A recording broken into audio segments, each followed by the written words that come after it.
Hello, good morning all of you. My self doctor Harishankar Yadav. आज अपन BSc part third year का जो amino acid वाला chapter है वो डिस्कशन करने जा रहे हैं, जिसमें सबसे पहले अपन लेते हैं अमीनो एसिड्स, ठीक है। और बाकी उसमें प्रोटीन, कार्बोहाइड्रेट वगैरह हो रहे हैं, लेकिन सबसे पहले ले रहे हैं अपन अमीनो एसिड। अब देखो, अमीनो एसिड टॉपिक में सबसे पहले अपन डिस्कस करेंगे डेफिनेशन कि अमीनो एसिड की क्या डेफिनेशन होती है। दूसरा, इसके बाद में बात करेंगे अपन स्ट्रक्चर के बारे में कि अमीनो एसिड की क्या स्ट्रक्चर होती है। उसके बाद में इसी टॉपिक में बात करेंगे अपन stereochemistry of amino acids. Amino acids की स्टीरियो केमिस्ट्री के बारे में भी थोड़ा सा बात करेंगे, और एक टॉपिक और लेंगे इसमें अपन एसेंशियल अमीनो एसिड्स, आवश्यक अमीनो एसिड्स के बारे में बात करेंगे। तो सबसे पहले अपन ले रहे हैं डेफिनेशन, या बात करें कि अमीनो एसिड क्या होता है। तो what are amino acids? Amino acids are organic compound. Amino acids एक प्रकार के क्या है, ऑर्गेनिक कंपाउंड है। और आप जानते हो organic compounds are the substances that are made up of hydrocarbon, अर्थात hydrogen and carbon and its derivative. अर्थात ऑर्गेनिक कंपाउंड एक प्रकार के जो हाइड्रोकार्बन है उनसे मिलकर बने होते हैं, और हाइड्रोकार्बन की बात करें तो हाइड्रोजन और कार्बन होता है, और उनके क्या होते हैं, वो डेरिवेटिव्स होते हैं। इसके बाद में देखो, बात करते हैं अपन डेफिनेशन कि अमीनो एसिड की जो डेफिनेशन है वो क्या है। तो देखो, the basic monomeric structure unit of proteins organic in nature. अर्थात जो प्रोटीन होते हैं उन प्रोटीन्स की एक मोनोमेरिक स्ट्रक्चर, अर्थात प्रोटीन जैसे काफ़ी लंबा संरचना है, उसका एक छोटा सा पार्ट हो गया, यूनिट हो गया, ठीक है। Whose constituent are two functional groups. अर्थात जो छोटा सा पार्ट है वो दो फंक्शनल ग्रुप रखता है, एन एमिनो ग्रुप। एक तो क्या रखेगा, NH2 ग्रुप, जिसको अपन बोलते हैं अमीनो ग्रुप, अमीनो ग्रुप, ठीक है। अर्थात जो उसका प्रोटीन का जो छोटा पार्ट है वो एक तो ग्रुप क्या रख रहा है, NH2 group, which is basic in nature. अर्थात इसका नेचर क्या होगा, बेसिक नेचर होगा, ठीक है, बेसिक नेचर। एंड एक कार्बोक्सिलिक ग्रुप, और एक दूसरा एक ग्रुप रखेगा जो कौन सा है, COOH, अर्थात कार्बोक्सिलिक ग्रुप, कार्बोक्सिलिक ग्रुप, ठीक है। और इसके नेचर की बात करें तो ये कैसे नेचर का होता है, एसिडिक नेचर का, ठीक है।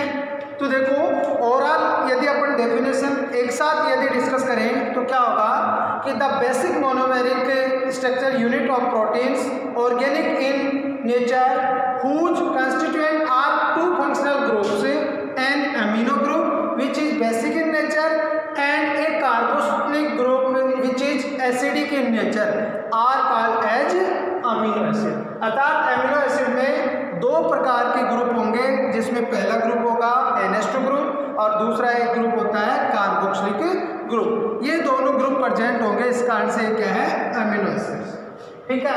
अब बात करते हैं देखो स्ट्रक्चर की। तो स्ट्रक्चर की बात करें ना, तो अमीनो एसिड की जो स्ट्रक्चर होती है, देखो जैसे देखो, एक तरफ अपन ने बात की किसकी, COOH कार्बोक्सिलिक ग्रुप की, और एक तरफ अपन ने बात की किसकी, NH2, ठीक है।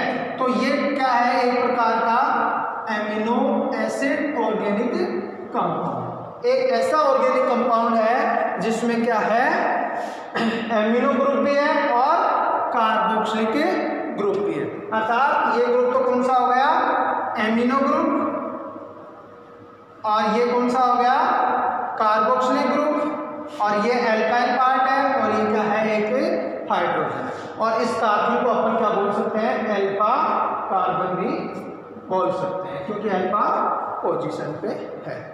इसके बाद में देखो अपन नेक्स्ट डिस्कशन करने जा रहे हैं स्टीरियोकेमिस्ट्री ऑफ एमिनो एसिड।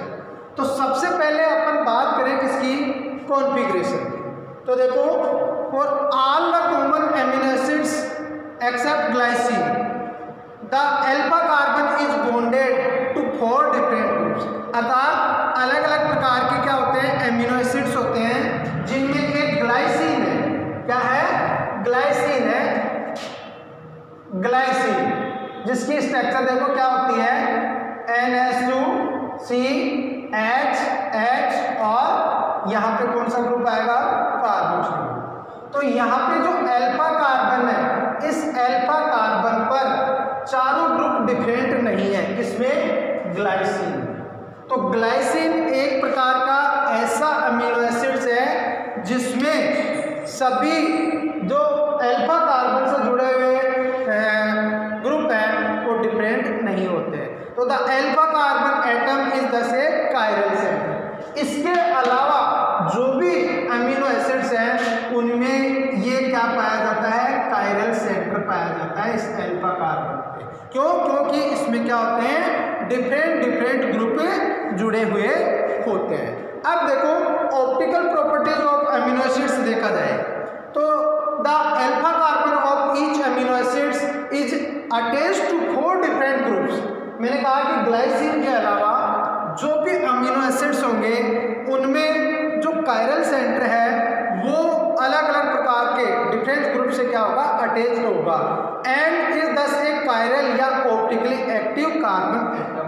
इसको कायरल सेंटर या क्या बोल रहे हैं अपन, ऑप्टिकली एक्टिव कार्बन एटम। देखो दोबारा से मैं रिपीट कर रहा हूं कि ग्लाइसिन इज एक्सेप्शनल, एक प्रकार का अपवाद है। क्यों, because there are 2 hydrogen substituents.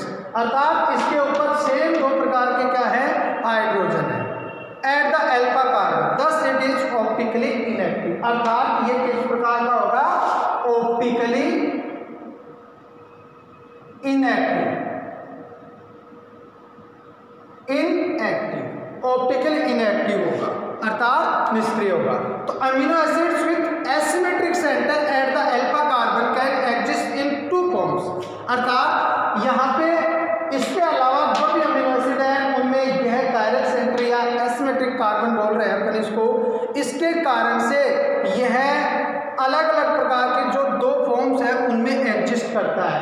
एक होती है डी फॉर्म और एक होती है L form, that are mirror image. अर्थात जो एक डी विन्यास होगा और एक एल विन्यास होगा वो एक दूसरे के क्या होंगे, मिरर इमेज क्या होंगे, mirror image of each other and are called enantiomer but not superimpose. अर्थात ये एक दूसरे के ऊपर अध्यारोपित नहीं होते हैं लेकिन एक दूसरे के क्या होते हैं, मिरर इमेज होते हैं। इसी कारण से ये क्या बोला जाता है, इनेंशियोमर।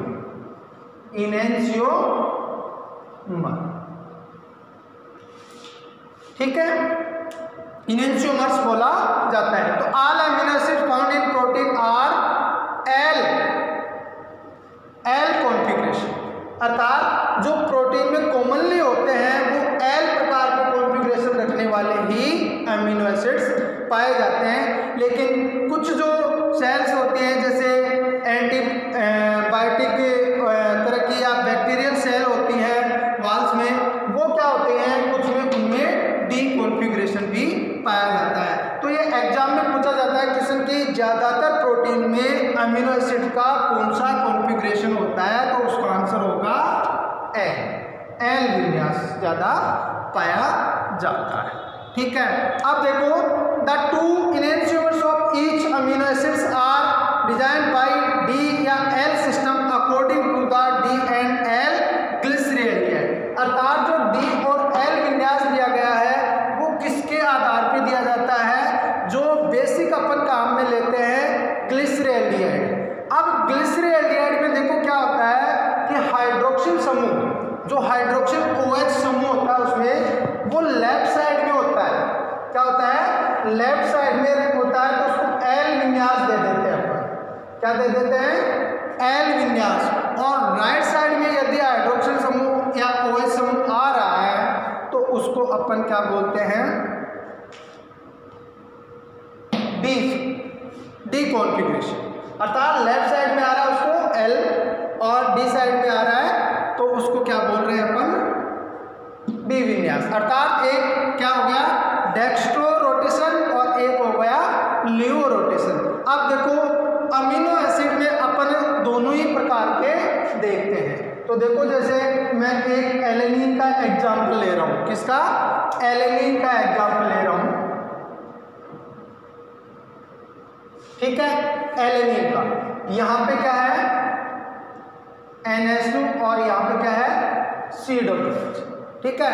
अगर इसका आयोनाइजेशन फॉर्म में देखा जाए तो क्या हो जाएगा ये, इस प्रकार, ठीक है। और एक दूसरी स्ट्रक्चर है, उसमें क्या आ रहा है, H और NH3 प्लस और COO माइनस और CH। तो देखो आपको ये दोनों स्ट्रक्चर दिखाई दे रही है, ठीक है, दोनों स्ट्रक्चर दिखाई दे रही है। उनमें यदि बॉन्ड की अपन बात करें, इनकी बॉन्ड की बात करें तो ये अपनी तरफ है, अर्थात टुवर्ड्स फ्रॉम द U1, और ये कहां पे जा रहे हैं, away from the U1, away from the U1। यहां भी देखो मैं थोड़ा सा चेंज कर देता हूं कि ये देखने वाले से दूर है, देखने वाले से दूर है, और ये देखने वाले के पास में आता उसकी तरफ, ठीक है। तो इस प्रकार से दोनों की क्या दिखा दी अपन, एलेनिन की स्ट्रक्चर दिखा दी।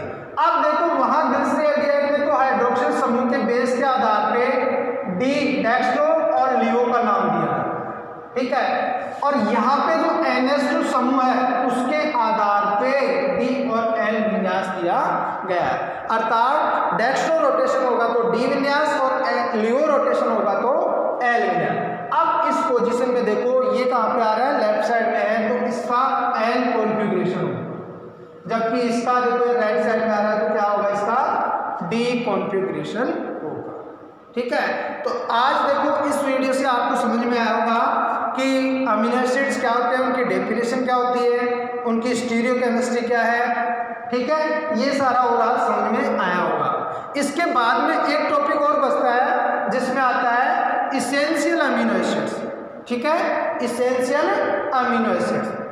तो इसेंशियल अमीनो एसिड्स में देखा जाए ना तो मेजरली 10 प्रकार के ऐसे अमीनो एसिड्स होते हैं जो आवश्यक अमीनो एसिड्स हैं, ठीक है, जो अपनी बॉडी के लिए क्या होते हैं, आवश्यक होते हैं। अर्थात essential amino acids can be synthesized by the humans, can not synthesized by the human body, must be supplied by the diet. अर्थात शरीर या बॉडी के लिए आवश्यक ऐसे अमीनो एसिड्स होते हैं जो बॉडी क्रिएट नहीं करती है, ठीक है, वो अपने को खाने के साथ में डाइट में लेना होता है। तो देखो 10 एसेंशियल या आवश्यक अमीनो एसिड्स कितने हैं टोटल, 10। इनका याद करने का मैं एक फॉर्मूला बता रहा हूं, ठीक है। एक होता है PV मिल पाथ, ठीक है। देखो टीका पूरा नाम है, कौन सा अमीनो एसिड है, ट्रिप्टोफैन, इसका नाम है वेलिन, इसका नाम है मिथियोनिन,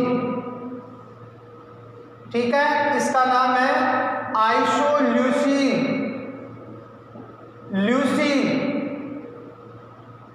ये है लाइसिन, ठीक है, ये है फेनिल एलेनिन, ये है आर्जिनिन, और ये है H का है हिस्टिडीन, और T का एक और रहेगा, T का है थ्रियोनीन। तो देखो ये याद करने का एक ट्रिक है, टीवी मिल MILL और पाथ PATH, इस फॉर्मूले की सहायता से अपन आवश्यक अमीनो एसिड्स के नाम याद रख सकते हैं जो अपनी बॉडी के लिए क्या होते हैं, आवश्यक होते हैं, जिनका निर्माण अपनी बॉडी नहीं करती है, तो इनको डाइट में लिया जाता है, अर्थात जो डाइट के रूप में अपने शरीर के अंदर ग्रहण किया जाता है ताकि अपनी बॉडी हमेशा एक्टिव बनी रहे। ठीक है, थैंक यू।